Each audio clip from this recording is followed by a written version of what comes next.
Late one night, I decided to play a Minecraft Peaceful Mode world. Peaceful Mode is the in-game difficulty setting that removes any hostile mobs or monsters, and it's been a very long time since I've last played it. I've been playing Minecraft since I was little, so I almost exclusively play on the hard difficulty without thinking, just because my comfort with the game and its mechanics outweighs the danger. Or sometimes it's just my plain disregard for the danger. But I decided to play on Peaceful that night because I wanted to see something. The first song that started playing almost right after loading the world was Hagstrom. It's a song that starts out with playful melodic percussion that makes it feel childish and toy-boxy. It eventually gets surrounded by some mature strings and atmosphere.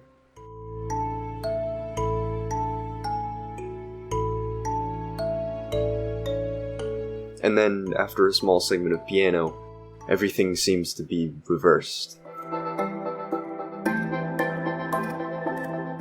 In the second half, it makes itself feel alien and strange, dreamlike and foreign. This video is primarily about the Warden, a new mob featured in the upcoming 1.17 Caves and Cliffs update of Minecraft, and specifically how I'm disappointed by it. Allow me to start by saying I'm excited for the update, and I do think the Warden has a great design. It's visually appealing, creepy, but not too scary.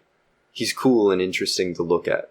I even think his concepts and mechanics seem like fun as well. I'm sure he had a lot of love put into him, and I see that very clearly. What stuck out to me, though, was a certain way he was pitched to the Minecraft community during the Minecraft Live event, before he was even shown on screen. Yeah, with this mob, we really wanted to make sure that we kind of recaptured that feeling of the first night of Minecraft. And we can often forget that Minecraft can be a pretty scary game. So we wanted to make sure that we could kind of go back to that. I mean, caves can be scary. They're dark. And all I'm going to say is that when you go into the deep dark, I want to make sure that you're very quiet and watch closely for the Warden. When I had heard this, I was taken back a bit. Surprised, actually. Minecraft development, to me, typically doesn't seem to move a lot towards the direction of taking you back, or trying to recapture certain feelings from the old days of Minecraft. I was glued to my screen when they let the clip roll. The player crouching, walking slowly, placing torches, the shadows closing in from the corners of the player's screen, the light in the player's eyes pulsing, especially the turning around and seeing nothing. Up to this point, I was hooked. Then I saw the Warden. Big, clearly threatening, and everything terrifying about it seemed to leave. I saw its face, its arms, its chest. I knew it was a monster and that it wanted to kill the player. Just like creepers, zombies, and skeletons, they all want to kill the player, but they aren't that scary anymore. And I don't think they ever were, honestly. It was needlessly strong, nearly completely emptying the health bar of a player fully suited in netherite, the finest equipment in the game. It could be said that that's scary because I don't want to have to get my items back, but that's more of a fear of work than a fear of the Warden.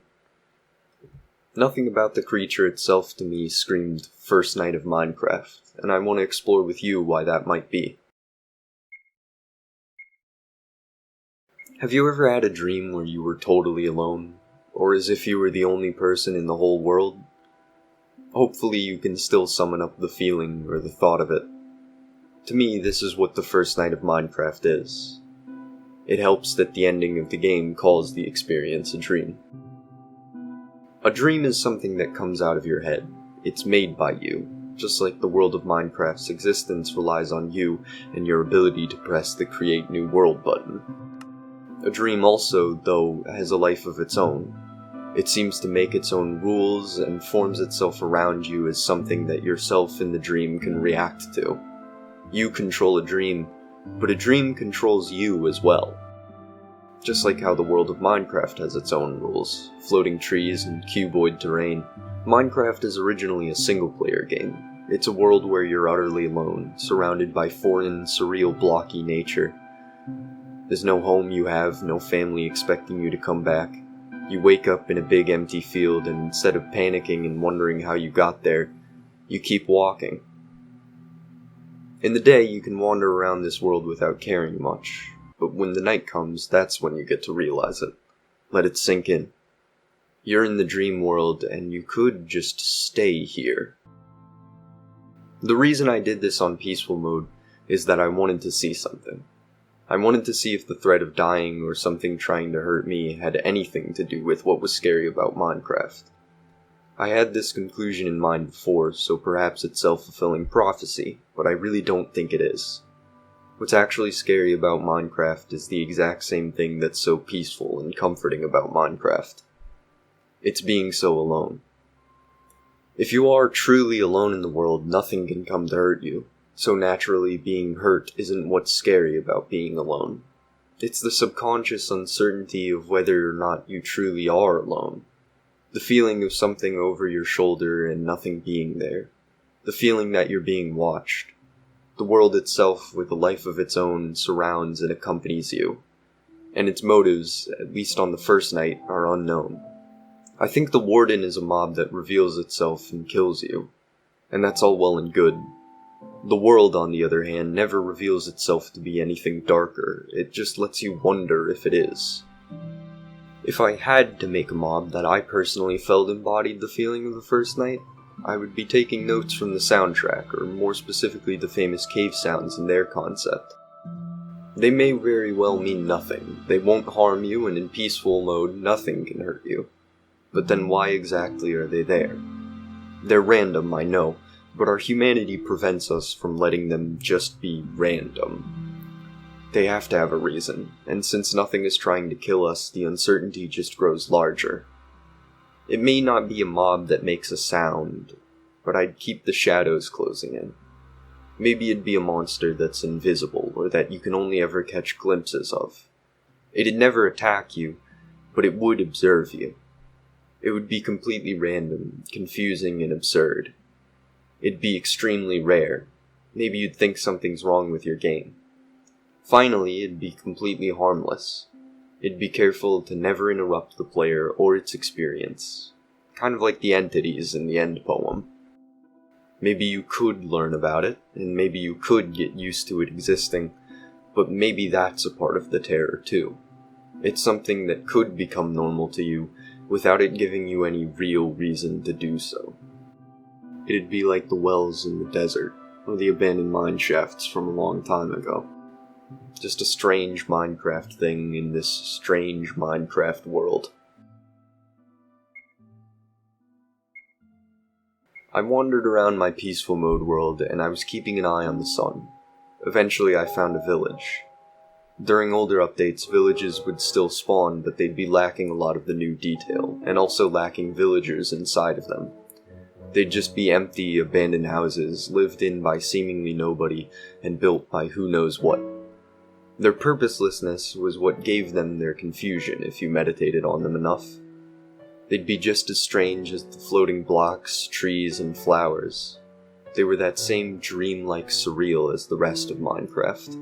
In this latest version of the game, though, they're bustling and full of life. Large-nosed strangers with odd concepts of value, giant iron automatons lugging around strong steel arms, and sometimes timid, quick-footed, string-carrying cats.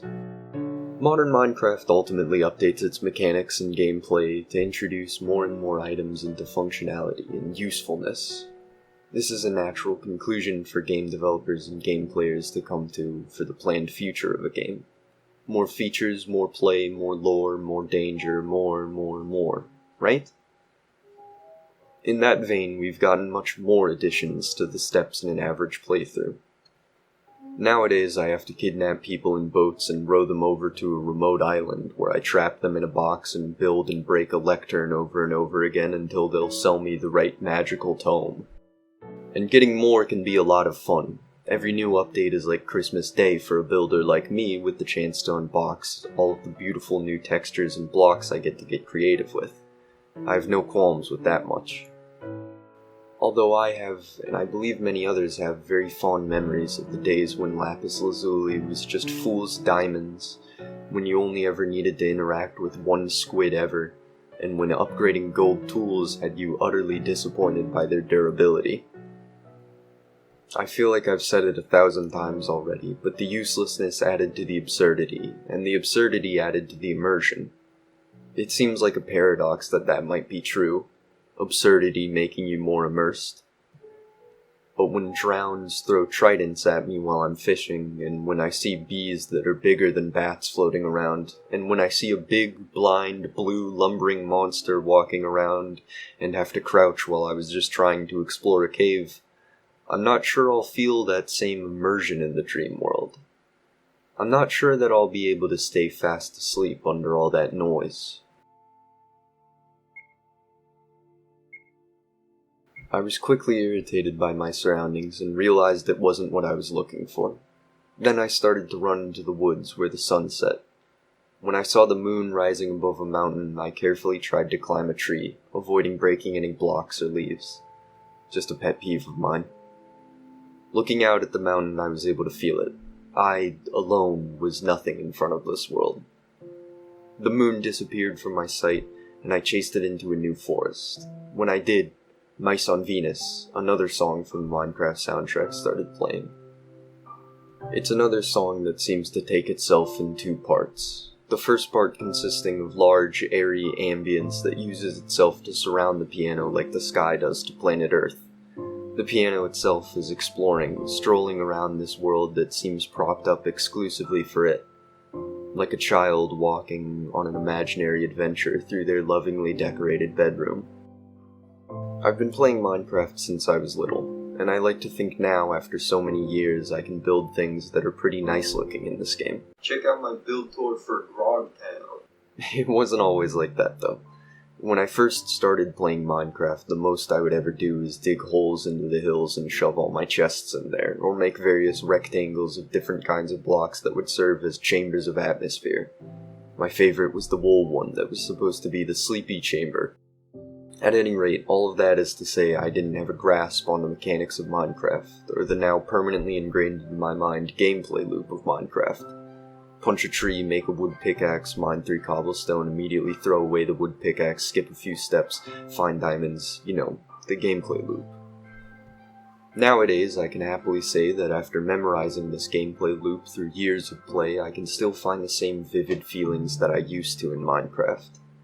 It takes a lot more effort now, but I can still manage by building and forming the world myself, by creating atmospheres that make me feel that way. I feel a partnership with Minecraft, the world of it, and its mechanics. It was something strange and alien to me, and it was scary. But when I came to trust it, it became an ally to me. The second half of Mice on Venus almost sounds like an entirely different song. It's more strange, whimsical, and synthetic in its instrumentation. More of that alien atmosphere. I run back through the forest and day comes again. This time I chase the sun. Maybe not to see more of it, but perhaps to run past it. I was wandering around in the day. I even think to maybe build a shelter. Not something I'd be proud of, and nothing made with any vision or inspiration. Just a box. I quickly gave up on that and realized I'd rather just sit by the light and watch the lake. As I do, Minecraft plays, the theme of the game. This one has no two halves like the others. It's a large, bounding stage of strings, and the small piano adventurer under its spotlight. In the end, my first night is something that's scary, and has every reason to be scary. But at the same time, it's good.